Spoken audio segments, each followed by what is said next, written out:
Peggy 12. The time has come, and the clock is ticking. There are just 3 days left to save the world. Transform yourself with mysterious masks and bend time to your will to become the hero Termina deserves. Hola amigos de Spotner, mi nombre es Cafecito y el día de hoy estoy con... Axel, aquí estamos. Y pues es un viernes más de Spotner, amigos. Y como ya habrán escuchado por ahí, se escuchó la melodía de Son of Kelly, de The Legend of Zelda, justamente. Y pues bueno, creo que hoy se darán cuenta. Hay una pequeña pista de lo que va a ser el programa de hoy. Ligerita. Una pequeña pista. Bueno, guiño, guiño. Como ya estarán viendo claramente, pues el tema de hoy centralmente es de The Legend of Zelda. Y pues para entrar un poco en materia, pues queremos informarles que se anunció hace no mucho las nuevas escenas filtradas y algunas oficiales por parte de Nintendo sobre la nueva película de The Legend of Zelda. Primero llegaron las filtraciones, que eso te de recordar que unos chavos tuvieron la suerte de que se encontraron haciendo la película, a Zelda, más que nada, y a Link, pero sí se veía que estaban, no sé, es un bosque, zona boscosa, muy... Lo que hace, creo que chido de esta noticia es de que la gente que encontró, bueno, o los videos que se filtraron fueron en Nueva Zelanda, que para los que no están como un poquito familiarizados con esta pequeña localización, tiene que ver mucho con El Señor de los Anillos, ya que las películas de El Señor de los Anillos principalmente se grabaron allá. Todas han grabado ahí en lo que viene siendo Nueva Zelanda, pero bueno, se presta mucho, la verdad, el ambiente y el lugar. Así pero es. También tenerles la noticia que esto es un proyecto muy ambicioso de lo que viene siendo la gran N, o Nintendo para todos nosotros, de que van a tratar de hacerlo una franquicia que está muy cuidadita, muy codiciosa en ese aspecto. Sí, simplemente quedarse una idea de que cuando sacaron la película de Mario Bros. Con Rob Hopkins, en la primera versión de live action, bueno, que también hay que mencionar que hay dos términos, que esta película, entonces nos preguntamos, ¿por qué no la hicieron animada igual que la película de Mario Bros? Bueno, creo que yo hubiera aceptado que si la hubieran hecho animada tendría que haber hecho como un estilo más estilo... ¿Anime? Estudios Ghibli. Pues la vez que hicieron la del Señor de los Anillos de Rohirrim, que me hubiera gustado que por ese hicieran lado. eso mismo con Zelda, pero ahorita que es live action, la verdad sí le van a apostar mucho. O sea, sí hay detallitos que tienen que cuidar como simplemente la historia. O sea, Pues mira, creo que yo en algún momento pensé que la historia podría haber sido agarrando de un juego, pero tomando en cuenta lo que hicieron con Mario Bros, yo creo que... Bueno, estuvo tan mal, porque mira, si tú ves los fragmentos o lo filtrado, los ropajes de la Zelda es del juego de Zelda de Breath of the Wild. Y los de Link se asemejan mucho a los del Twilight Princess. Del Twilight Princess. Entonces, a ver si... Obviamente no van a pasar un ejemplo, este es un manga de un solo juego. O sea, vean el choncho que está este manga. También es otro. Bueno, tomando en cuenta que Zelda Ocarina son dos mangas y este lo hicieron en uno solo. Entonces ahí ya tenemos un ejemplo claro, ¿no? De que... Pues simplemente cómo van a hacer la historia, cómo van a conllevar la historia y se van a hacer hablar a Link. Eso. Vamos a ver un punto muy fuerte, que eso iba a mencionar yo. Para aquellos que hemos jugado la saga, si se fijan precisamente de qué lado están los juegos de Tears of the Kingdom y el Breath of the Wild, fueron los dos primeros juegos que tuvieron doblaje oficial. Aparte de que Link ya tenía una voz en la versión de la caricatura de los... No más para los gemidos, los gritos o los... Todos los tipos de sonidos que emitiera. Entonces, no sabemos... Era muy común eso. Fíjate que yo creo que una parte de la idea creativa y sería interesante es de que en la película de live action hicieran al Link mudo y que hable por señas. Creo que sería la única forma... Podría ser. Que pudiera funcionar. Pero, ¿estás de acuerdo que el actor tiene que mostrar mucha intención? O sea, sí se tendrá que esforzar mucho porque va a haber cosas y también no sabemos cómo lo van a llevar porque desde un inicio vemos a Zelda y a Link juntos. Ahora, que también es otra cosa. La voz de Zelda, si fuera la voz de los juegos, que por cierto de aquel lado tenemos un póster autografiado de lado tenemos. Jessica Ángeles, yo creo que una de las cosas que serían fuertes serían que respetaran las voces que ya tienen en los juegos, pero si van a poner una voz por primera vez a Link, híjole, estaría muy difícil castearlo. Tienen que cuidarlo, porque sí, bueno, para todos aquellos que están ya un poquito longevos, un poquito grandes. Si se acuerdan de la caricatura, la voz de Link, ay, no. Excuse me, princess. Excuse me, princess. Sí. Sí, no. Bueno, creo pero creo que es un eran sus gran primeros ejemplo. pininos, eran sus primeros Pues sí, pininos. pero es un ejemplo que en ese entonces, cuando creo que era Sony que le soltó, o sea, Nintendo se lo soltó a Sony. Desde ahí como que dijeron, no volvemos a soltar nuestro bebé porque no, o sea, no, un Link era muy arrogante. Sí.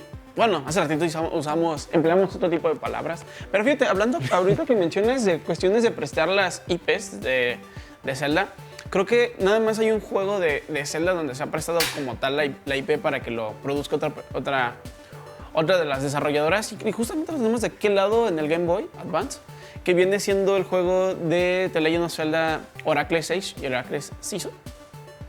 Y pues ese creo que es el único juego que ha como prestado. Pero también tomando un poquito más en cuenta, hablando de la película, y ya estarán viendo justamente las imágenes, si quieren saber un poquito más de eso, se pueden bajar la aplicación de Todai Nintendo. Y ahí pueden ver como ahora sí las noticias más directamente de lo que estamos hablando. ¿Y oficiales? Por otro lado, sí, y oficiales.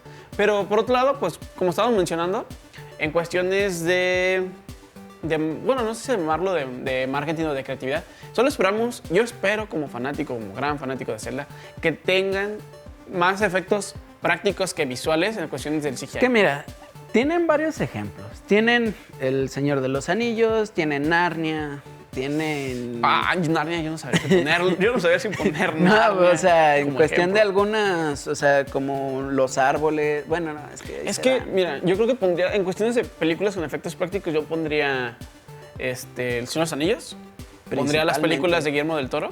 Tal vez la serie de Game of Thrones un poquito. Hijo, eso, Juego de Tronos.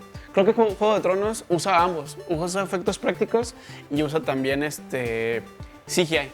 Pero lo supo combinar ahí. Pero es que volvemos a lo mismo, o sea, el hecho de cómo van a tomar la historia, porque tú ves desde las imágenes filtradas y lo poquito que subió Nintendo, así oficialmente, o sea, están ya juntos desde un inicio, o sea, no sabemos cómo vaya a ir, porque si nos vamos un poquito, sin entrar tanto en la cronología, que vamos a hablar más adelante de eso, tú sabes que no están, Link se encuentra con Zelda casi al final del juego, casi todos. Es que son muy pocos no y sabemos contados. cómo lo van a desarrollar. También tomando en cuenta que Zelda trae un traje de los juegos más recientes, de los juegos más recientes, por Breath of the dos, Wild. podría también basarse la historia en algo como eso. O sea, si te fijas en el Tears of the Kingdom, Link y Zelda ya andan juntos. Entonces desde ahí ya podemos decir que traen varias cositas ahí juntas. Y ya desde ahí, o sea, podemos hablar de que la película pues tiene cosas fuertes, ¿no? Tiene cosas fuertes, pero esperemos que no les pase como lo que fue el Mario Bros. Del 82. Pues No, yo creo que no. perdón, del Simplemente- 89. Simplemente Nintendo está incursionando como esta parte del cine. Ya hemos visto en su historia que hizo barajas de Hanafuda, hizo una red de hoteles, hizo juguetes, a más no poder. Pues sí, pero Simplemente- estamos hablando que es otra de las joyitas de Shigeru Miyamoto, de que no se había, o sea, no lo habían sacado anteriormente así, en pantalla grande, por así decirlo, desde hace Bueno, también años. falta esperar quién va a ser el director de la película, porque hasta la fecha no sabemos quién es el director. Y eso también tiene mucho que ver. Digo, si me dicen, ¿sabes qué? Peter Jackson va a ser el director de Zelda, dices, va, Aprobado. aprobado. ¿Sabe? No tengo, O sea, no tengo dudas, no tengo No, dudas. o sea, es alguien muy comprometido. Si recuerdan, cuando él hizo El Señor de los Anillos, los leyó todos. Pues tenía que. O sea, no, es que ese es el compromiso que tiene que ser un director. No como algunos que no voy a mencionar y que lo mencionamos en algunos programas pasados, especialmente el de octubre. Ah, sí, El de Resident Evil. El de Resident Evil. No, y también tenemos otros ejemplos como la que fue la película de Dragon Ball. No la menciones. No existe. No existe. Y la de Avatar, la del último Maestro Aire, también. Ya, sí, ¿saben sí, qué? sí. ¿Saben? Otro, uno más. Death Note. Death Note, eso, sí. Death Note, ya saben de dónde. No. Nomás se salvó por William Dafoe.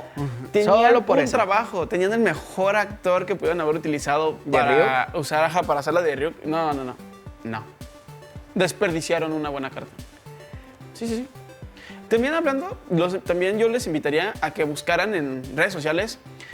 Hay un clip del aniversario de un The Legend of Zelda, que más a ratito les hablaremos, que tiene animación de estudios similar a estudios Ghibli. Yo los invito a que lo busquen y también que busquen en las mismas aplicaciones o en las mismas páginas de Nintendo y sacaron un cortometraje que está inspirado en Pikmin, justamente que es de un bebé que se mueven las cosas en la habitación. Pero, ¿qué es Pikmin? Para nuestros televidentes que no han visto, Pikmin es un juego que nació en base a una idea descartada de, ¿cómo se llamaba en ese entonces en el proyecto Dolphin, actualmente la GameCube? No que me era acuerdo. Mario 120. Pero, ¿qué te parece si vamos yendo a un corte y ahorita regresamos? hablamos. Bueno, vamos a una pausa y regresamos.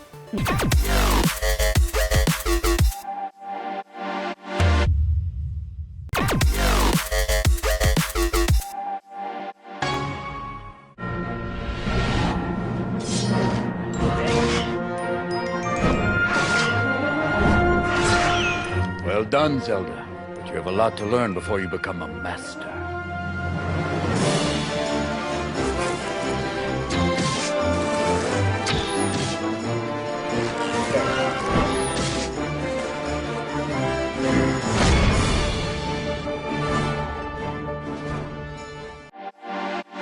Ya estamos de regreso, caballeros y señoritas. Ay, ahora empecé al revés. Eran señoritas y caballeros. Para todos aquellos que nos están viendo, sí, este gorro no viene de Peter Pan. Viene más que nada de este buen muchachón. Para todos aquellos, este es el juego de Zelda Minish Cap. Nada más, quédate quieto. Para empezar a hablar un poquito de este juego y la creación de este juego, hay de mencionar que anteriormente en la era de los juegos, cuando estaba despegando, no había mucha historia, era todo lineal. Entonces, llegó un joven. Llegó el joven Shigeru Miyamoto con toda la creatividad que tenía del mundo de haber hecho Donkey Kong Y todo Mario Bros. empezó, toda la historia nomás, todo empezó por unos ganchos. ¿Por unos ganchos? Unos ganchos de animalitos. Ah, bueno, sí. Es cierto, empezó por unos ganchos inventos. Bueno, es que, como ya lo habíamos mencionado, Nintendo ha trabajado en cartas, en juguetes, viceversa. Incluso el juego de ARMS está inspirado en uno de los juguetes que tiene patentados Nintendo, que es justamente este ganchito con el puño, que tiene así como que se va abriendo, como tipo de cadena. ¿Se han visto Toy Story? Es cuando agarran algunas cosas. Ándale, eso. Qué buen ejemplo, qué buen ejemplo. El tema es de que después de que Nintendo tuviera este éxito de estos juegos, Shigeru Miyamoto tenía mucho como, creo que yo lo he tenido como otras personas, la fantasía de una tierra medieval, ¿no? De ir al bosque, encontrar bichitos, como lo que fue este Satoshi Tajiri con Pokémon. Lo mismo pasó con Nintendo, lo mismo pasó con Pikmin en el caso de The Legend of Zelda. O sea, toda la imaginación que tuvieras cuando ibas al bosque y Cuando eras un cosas niño, fantásticas. es como si fueras al Colomos, te pierdes y agarras una ramita y te pones a dar espadazos. Creo que eso lo hacemos todos los hombres, ¿no? Agarramos una rama y dices, ¿qué Se tal? ve buena. Califica mi rama. ¿Califica bien? Ajá. ¿Tiene buen grosor? Tiene buen filo. Sí.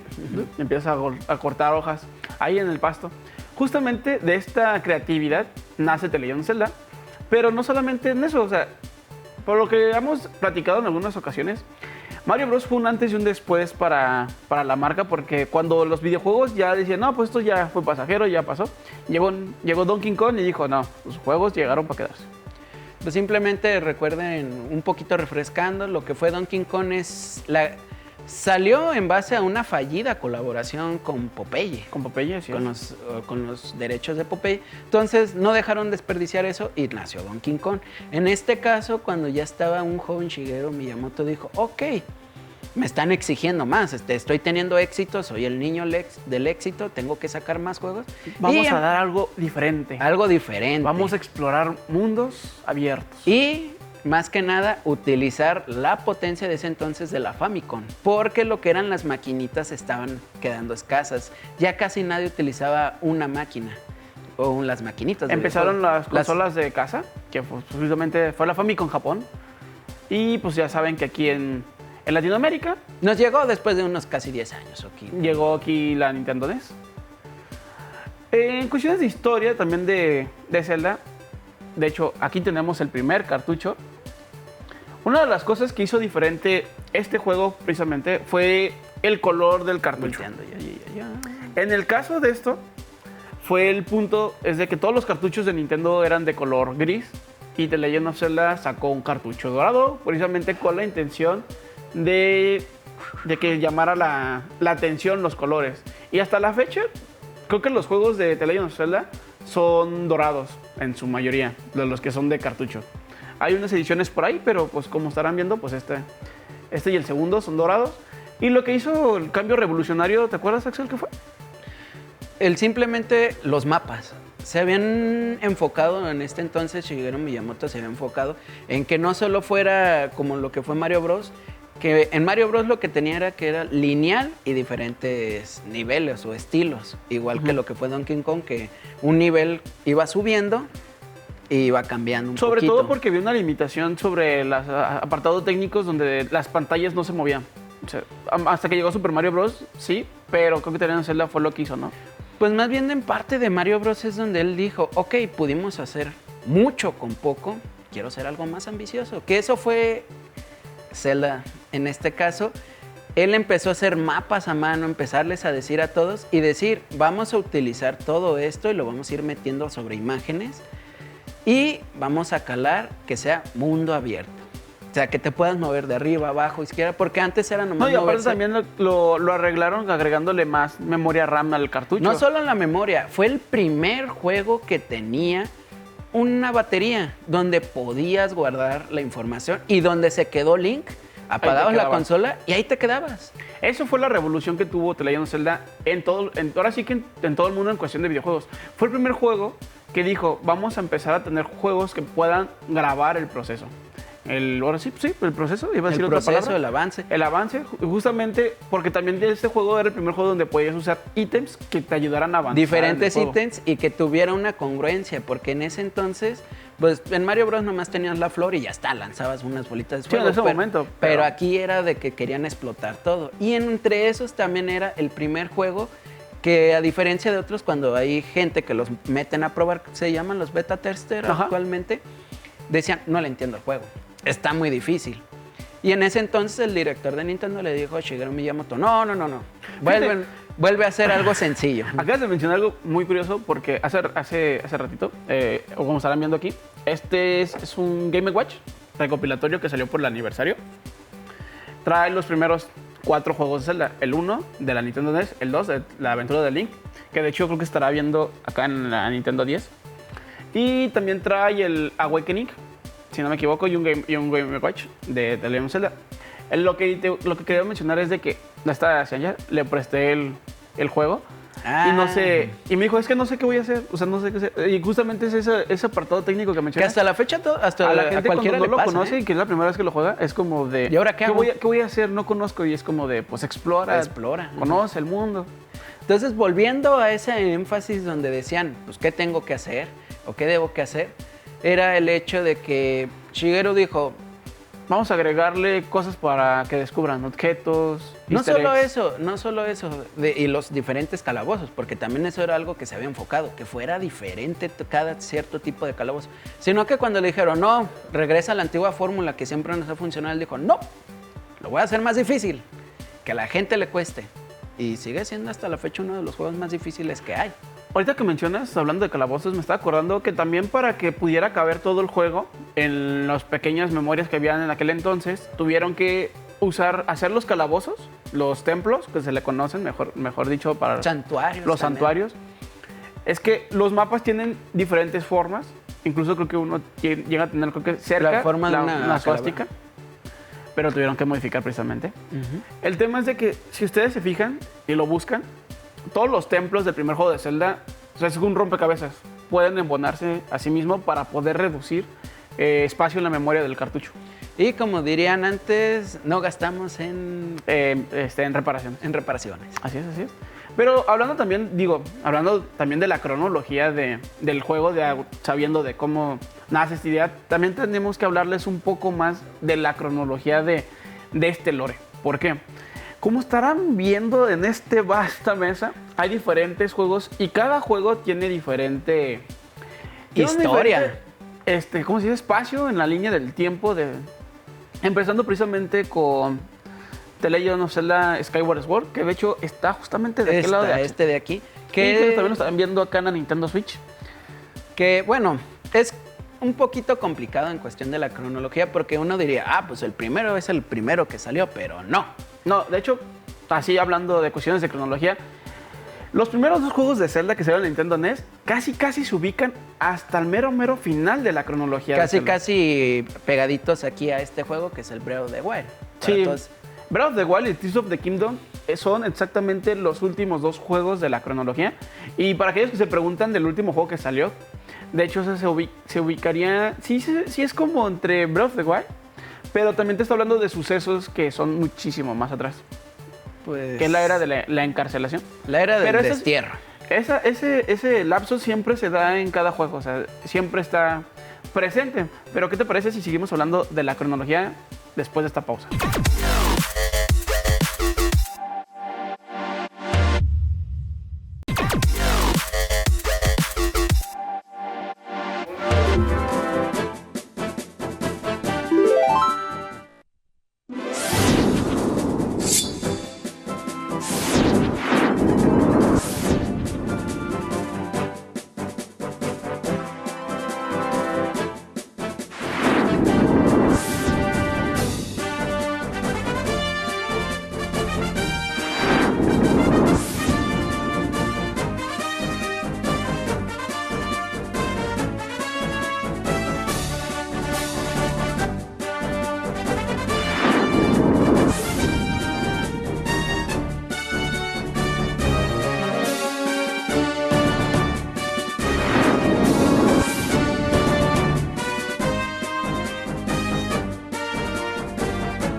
Estamos de regreso aquí a Spotnet y estamos hablando justamente de las cronologías de The Legend of Zelda. Y pues como habíamos mencionado, pues este juego tiene diferentes líneas temporales. Y en este caso, pues estábamos mencionando que The Legend of Zelda en Skyward Sword viene siendo el primer juego que se ubica en la línea del tiempo. La era de la diosa. La era de la diosa.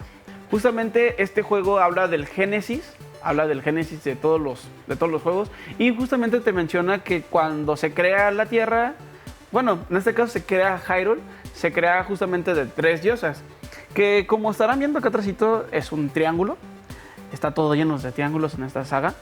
¿Y me puedes decir, Axel, quiénes son las diosas? Híjole. Bueno, no tiene ahorita el dato. Las 3 diosas son Farore, Din y Nayru. Cada una respectivamente representa un poder en la Trifuerza.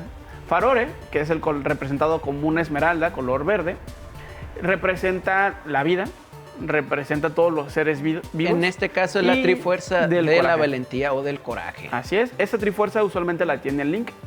Y después sigue Din, que viene siendo representada con un rubí.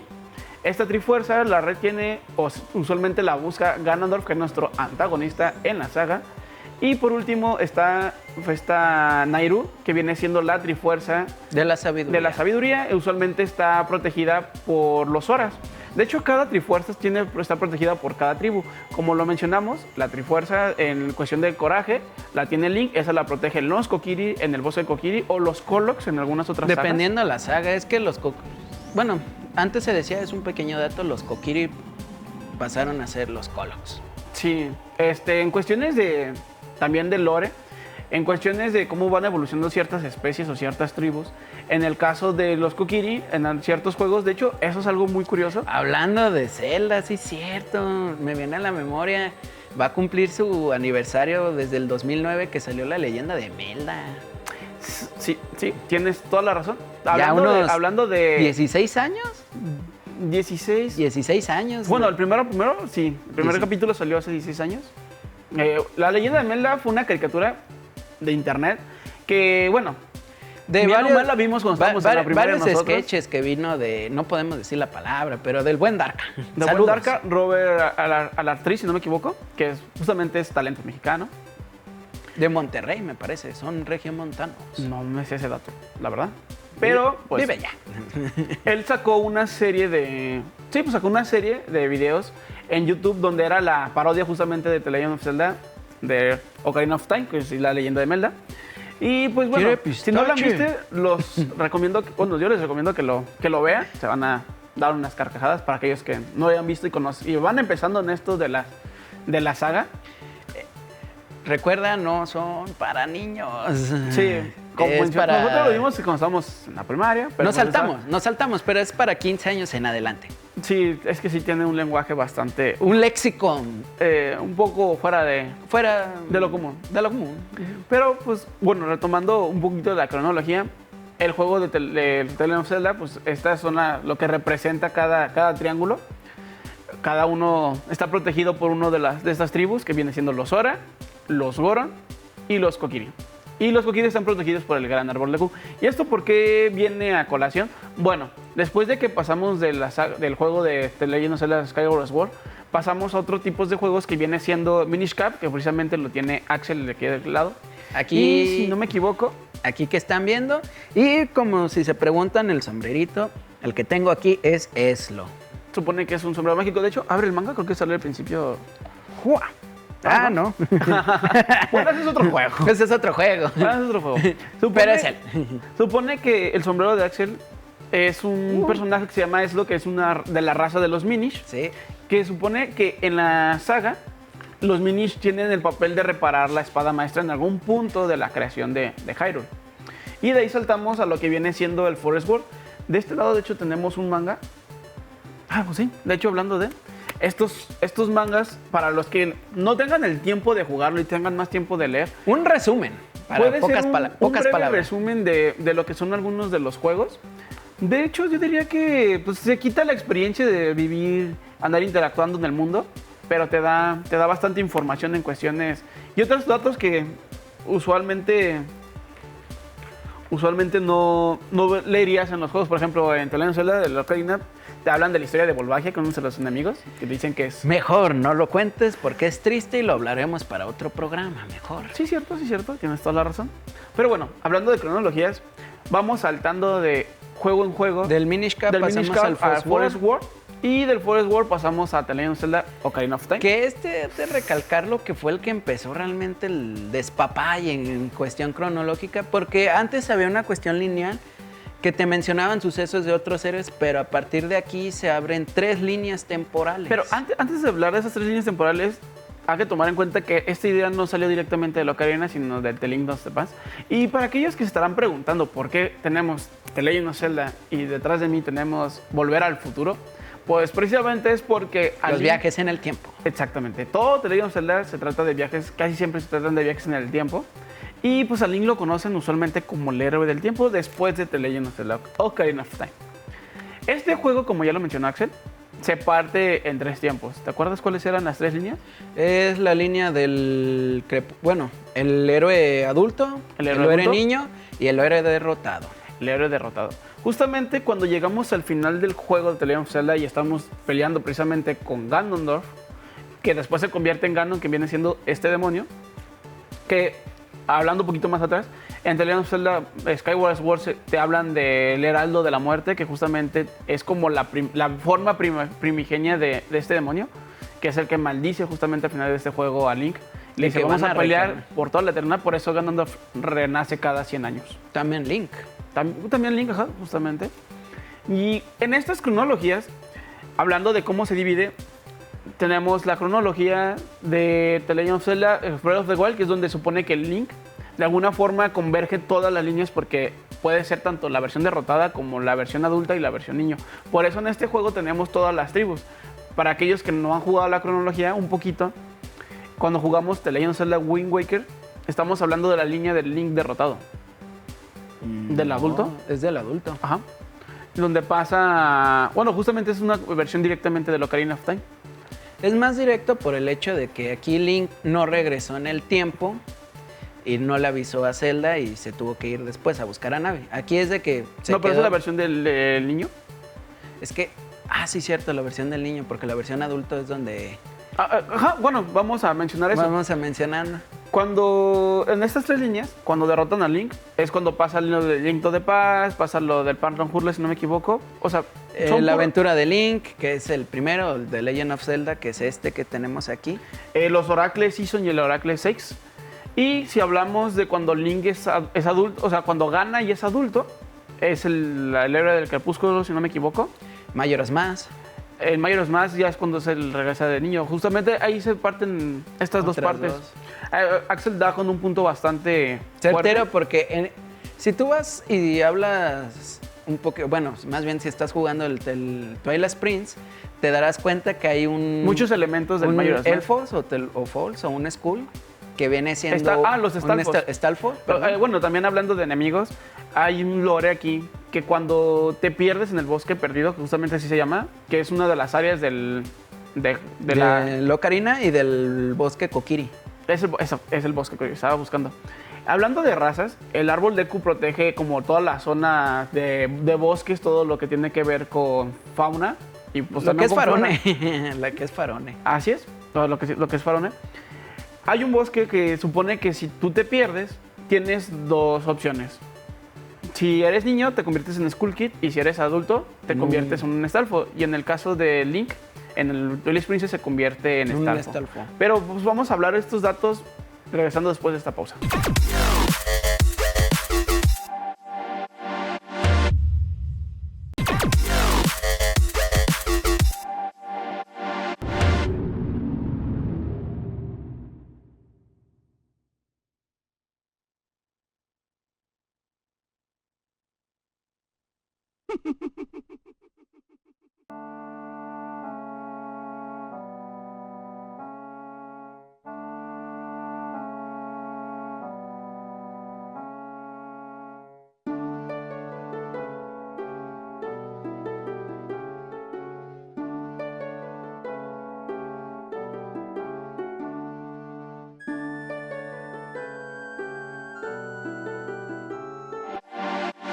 Ya estamos de regreso, como están viendo. Ahora estamos mostrando esta.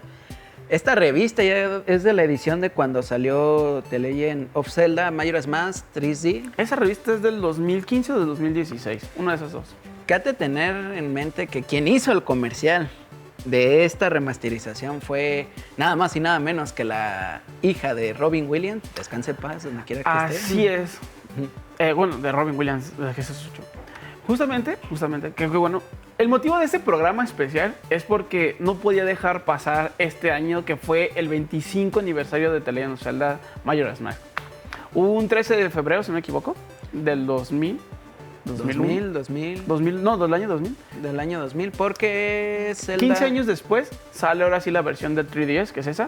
De hecho, acá tengo otra revista que es una más vieja, que viene siendo una versión del Link de Ocarina. Sí, pues es que bueno, es la misma línea, pero es el Link del Majora's Mask, pero de la versión del 64. Y esta es la versión de la 3DS, que ahí ya le habían metido mucha producción después de que vieron que funcionó mucho lo que fue el Ocarina of Time para la 3DS. Dijeron, ok, es lo mismo, vamos a utilizar esos mismos, pues motores, gráficos, todo lo que viene siendo el Entonces soundtrack. también fue un reto, ¿no? De que le hicieron a Eiji Numa de decir, pues, aviéntate un juego en menos de un año.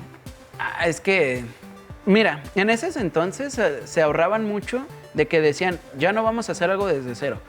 Agarra lo que ya tienes, modifícalo, codifícalo y sácame algo nuevo. Así es que la historia para Zelda Majora's Mask es que se quedaron con muchas ideas en el aire. Que antes de llamarse Zelda Majora's Mask se llamaba Zelda Gaiden. Así es.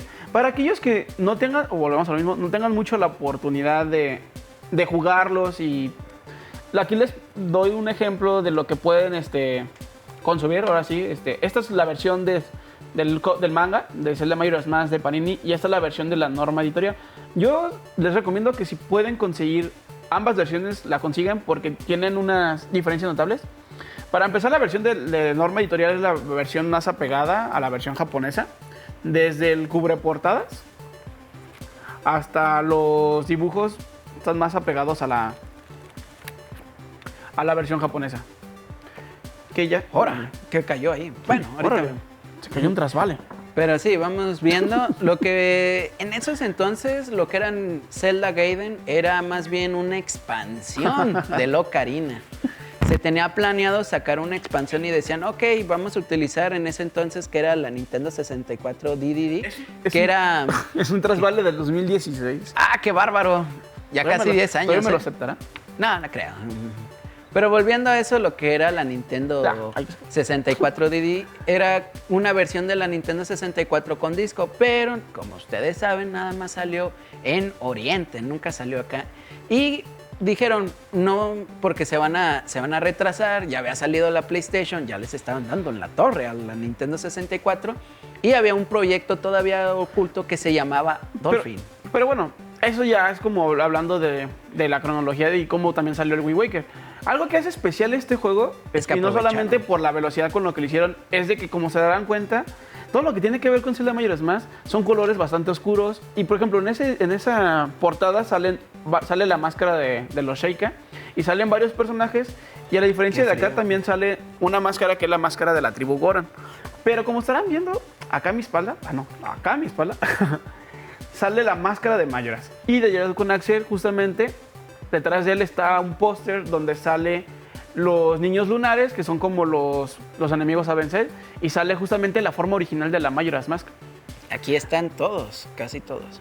Lo que tiene esta máscara, o bueno, lo que tiene este juego, es de que cuando se pone la máscara de Skull Kid, se activa una maldición, el cual es el eje del juego central. Tienes que conseguir la máscara antes de que se destruya la Tierra en 3 días. Pero en este caso termina. Pues son ideas que tenían en esos entonces que descartaron Ninja Gaiden porque había muchas historias. Principalmente tenían planeado que Zelda fuera como lo que fue Mario 64, de que fueras en pinturas, pero dijeron, no podemos hacer eso, ¿qué pasó? Se cayó. Bueno, seguimos, el show debe que continuar, ahorita recogemos. Y lo que fue en esos entonces es de que no podían utilizar esa idea. Entonces, ¿cómo lo pudieron utilizar? A base de las máscaras, que era una misión secundaria en The Legend of Zelda Ocarina. Así es, en el juego de The Legend of Zelda Majora's Mask retoman esta idea de las máscaras y de hecho todos los poderes Link se basan en las máscaras. Algo que habíamos mencionado al principio del programa, es que sale la melodía de Son of Kelling. Y eso es lo que vuelve este juego especial y más oscuro de toda la saga. De hecho, incluso llegaron a vender el Tears of the Kingdom como que iba a ser igual de oscuro. En mi opinión, no lo fue. Porque ni se acercó. No se acercó en nada. Es más, se me hace más oscuro la de el Twilight Princess. El Twilight Princess. O de sea, hecho, creo tiene que la esencia. Espiritualmente, a pesar de que creo que no es la misma línea del tiempo, el Twilight Princess conservó más elementos del Majora's Mask que el Tears of the Kingdom. ¿Y por qué? Bueno, como lo mencionábamos, la máscara de Majora's tiene poderes mágicos más allá de lo que puede ser un brujo, porque incluso es una deidad dentro de Termina. La diferencia de esto es que cuando Link acaba la aventura en el Ocarina, se va Nami de su lado. Navi. Navi se va de su lado, que viene siendo la hada que siempre lo acompaña. Y Link, en su búsqueda al más estilo puro de Alicia en el País de las Maravillas, llega a la Tierra de Termina después de que Skull Kid le roba la Ocarina y lo está correteando. ¿Y esto qué tiene que ver? Bueno, a Link lo convierten en un Deku. Y no estamos hablando de Deku del anime de Boku no Hero. Estamos hablando de los Deku, de la raza de los árboles, que viene siendo de The Legend of Zelda. ¿Y esto qué conlleva? A conocer al vendedor de máscaras felices, que justamente sale aquí. Y sí, te dicen que él sí viaja entre dimensiones. Entre dimensiones. Ah, sí, mira, aquí está. Aquí aparece. Este vendedor de máscaras felices, que precisamente sale en el primer juego, de que viene siendo la Ocarina, él te da la canción para que la puedas tocar y puedas quitarte la maldición. Y esto es donde viene lo oscuro del juego. Todas las máscaras que Link porta, de los Deku, de los Goron y de los Sora, representan todos los espíritus de lo que fue alguna vez algún ser vivo. Porque, por ejemplo, en este caso, en el del Deku, viene siendo una raza o viene siendo un personaje que en algún momento murió en manos de Skull Kid y que por eso Link se convierte en él con la maldición de la máscara. Y pues esto es lo que lo viene siendo especial este juego, porque habla mucho de la vida y de la muerte, y a pesar de que no se menciona en el manga, tiene más misiones secundarias donde podemos ver las diferentes justamente las diferentes historias. Volviendo un poquito, todo lo que viene siendo Majora's, aparte de lo que decimos anteriormente, fue el primero que tocó temas muy fuertes. Oscuros. Más que nada con la vida y la muerte, hasta llegar a un punto donde el juego... hasta donde el juego tiene teorías donde Link está muerto en el mismo juego. Pero bueno, esto es lo que para mí hace especial este juego. Incluso creo que conecta un poco con lo que viene siendo el folclore mexicano en cuestiones de utilizar máscaras, que es lo que lo vuelve bastante especial también para mí. Porque no solamente estamos hablando de la vida y de la muerte, sino que es un juego donde, aparte de que lo ve como algo melancólico y triste, también lo celebra. Porque al final del juego, pues también lo toman como algo no del todo triste. Y pues eso ahora sí que... Perdón, me quedé enviciado en la portada. Son 2 mangas. ¿Así es? ¿Son 2 mangas? Aparte, algo que también tiene especial el manga también es de que te explican, te dan un origen de la Majora's. Y bueno, esto vendría siendo como este pequeño especial. Ya después les podremos hablar más de otros juegos de Zelda. Más a detalle. Pero por así sin hablar un poquito tanto de la cronología. Pero esto es lo que vuelve especial el juego de The Legend of Zelda Majora's Mask. Es mi favorito personalmente. Axel también ha jugado varios. Y como pues lo van viendo, yo los invito a que, pues si no pueden jugarlos, pues lean los mangas. Hay libros, está el Hyrule Historia, está la enciclopedia, está el libro de arte. Hay un sinfín de cosas también. Digo, no por nada aquí tenemos varios ejemplos. Y eso que nos quedamos cortos, porque la demás colección no iba a caber en la escenografía, chicos. Pero muy bien, gracias por habernos visto el día de hoy. Nos seguimos viendo en otra semana aquí en Spotner. Mi nombre fue Cafecito. Yo soy Axel y nos seguiremos viendo aquí todos los viernes de 5 a 6 p.m. aquí en Jalisco TV, más cerca de ti. Adiós, producción. Adiós, producción.